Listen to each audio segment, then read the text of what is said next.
Oi, eu sou o professor Carlos, sou professor do 5º ano e hoje a nossa aula vai ser de geografia. Eu gostaria que os alunos pegassem lápis, borracha e também um livro, né? E abrissem o livro de vocês aí na página 55. Hoje o nosso assunto vai ser Brasil e hidrografia, certo? Então, a hidrografia trata-se dos estudos das águas do planeta, abrangendo, portanto, rios, mares, oceanos, lagos, geleiras, né? Água do subsolo ou da atmosfera, certo? Então, os oceanos são as grandes massas de água salgada que contornam os continentes, né? São os oceanos, temos vários oceanos na Terra, né? Oceano Atlântico, Oceano Índico, Pacífico, né? Rios são cursos de água que escoam no mar ou em outro rio. Os rios podem ser o quê? Eles podem ser perenes, né? Eles podem ser temporários ou intermitentes. O que é perene? Ou seja, na época seca, certo? E o que é e também tem os temporários, né? Que existem, esses rios existem exatamente mais nas épocas secas. Ou intermitentes, aqueles que secam durante algum período do ano. Vamos ler mais um pouco aqui, ó. Lagos são massas de água doce ou salgada, que ocupam uma depressão ou baixa de terreno. Os lagos brasileiros podem ser classificados em lagos de barragem ou lagos de erosão. Temos lençóis freáticos, que ficam abaixo da terra, né? São reservatórios subterrâneos de águas, formados a partir da sua infiltração do solo. E temos as quedas d'água, que são as famosas cachoeiras, né? São formadas pelos cursos de água que correm por cima de solos, com difícil erosão, né? E por esse motivo tem uma queda na vertical. Alguns tipos de queda d'água são cachoeira, cataratas, saltos, ou então cascatas, né?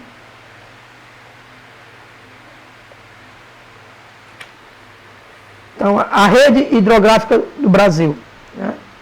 Então, a rede hidrográfica do Brasil são as bacias, né? É importante destacar o enorme potencial hídrico do Brasil, que apresenta a maior rede hidrográfica do planeta, concentrada cerca de 13% de toda a água doce existente. Os rios brasileiros estão distribuídos em bacias hidrográficas, que são áreas de drenagem de água procedente de chuvas para um determinado curso de água. Em geral, um rio, dessa forma, geralmente, uma bacia hidrográfica é composta por um rio principal e pelos afluentes que desaguam nele. Veja no mapa abaixo as principais bacias hidrográficas do Brasil, né? Nós temos aqui a bacia hidrográfica do Amazonas, né? Que estende toda a maioria da região norte, né? Temos a bacia hidrográfica do Rio Tocantins, que também pega uma parte do norte, né? Como uma parte também do centro-oeste. Tem a bacia hidrográfica do Rio São Francisco, que abrange a parte do nordeste e também uma parte do sudeste. E tem a bacia hidrográfica do Rio Prata, que abrange tanto a parte do norte como a parte do sudeste, do sul e centro-oeste. E tem as bacias costeiras ou secundárias, ou seja, são as maiorias dos estados que tem na parte litorânea do Brasil, certo?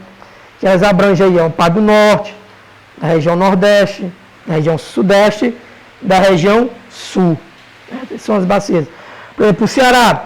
O Ceará faz parte das bacias costeiras ou secundárias, certo? Temos aqui a bacia amazônica ou bacia do Rio Amazonas, localizada na região norte do Brasil. É a maior bacia hidrográfica do mundo, possuindo 7 milhões de quilômetros quadrados em extensão, sendo 4 milhões em território brasileiro. A bacia amazônica é formada pelo Rio Amazonas, por seus afluentes, os rios Negros, Solimões, Branco, Juruá, Xingu, entre outros, né? E temos a bacia do Rio São Francisco. Localiza-se nas regiões Nordeste, Sudeste e Centro-Oeste do Brasil. Possui uma área aproximadamente de 640 mil quilômetros. A bacia hidrográfica do Rio São Francisco é formada pelo Rio São Francisco, ou também conhecido como o Velho Chico. Né? Os afluentes do Rio São Francisco são o Rio Grande, Rio Corrente, Rio Paracatu, Rio Abaeté, Rio das Velhas, né? e outros rios. Né? Grande parte do curso do Rio São Francisco estão localizados em regiões muito secas. Por isso esse rio tem importância fundamental para a vida das pessoas que vivem nessas regiões. Bacia do Rio da Prata.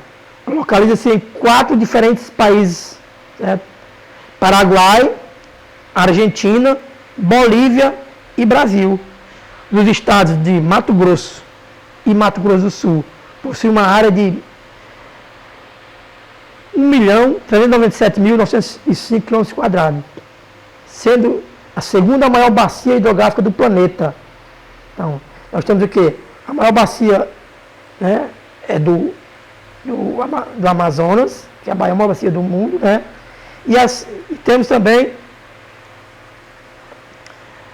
a outra bacia, né, que é a segunda, que é a bacia do Rio Prata, que exatamente é formada por 3 principais rios, né? Rio Paraguai, Rio Paraná e Rio Uruguai, que são os respectivos afluentes.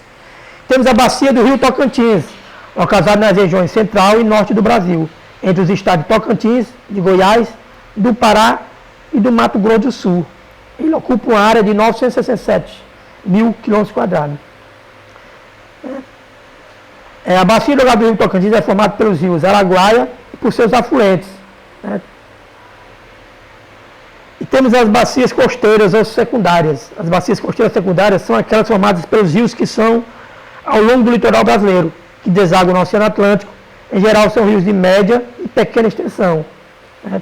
Que estão subdivididos em bacias costeiras do norte e nordeste ocidental. São formadas pelas bacias hidrográficas dos rios Gurupi, Turiaçu, Mearim, Itapecuru e Munim, e se localizam-se nos territórios dos estados do Pará, Maranhão, portanto ficam numa região de transição entre os biomas da floresta amazônica e do cerrado. Temos outras bacias costeiras do Nordeste Oriental, né? Temos as bacias costeiras do Sul e temos as bacias costeiras do Sudeste. Então, aqui eu vou deixar algumas páginas para vocês responderem em casa. Né? Vocês anotem as páginas que vocês vão responder as tarefas, que é a página 60, 61 e 62. Aí vocês podem dar uma olhada nessas páginas aqui, ó, nas páginas 55 até 59. Vocês dão uma leitura e vão responder as páginas seguintes que eu falei, né? Que é a 60, 61 e 62. Aqui termina a minha aula. Tenham um ótimo dia.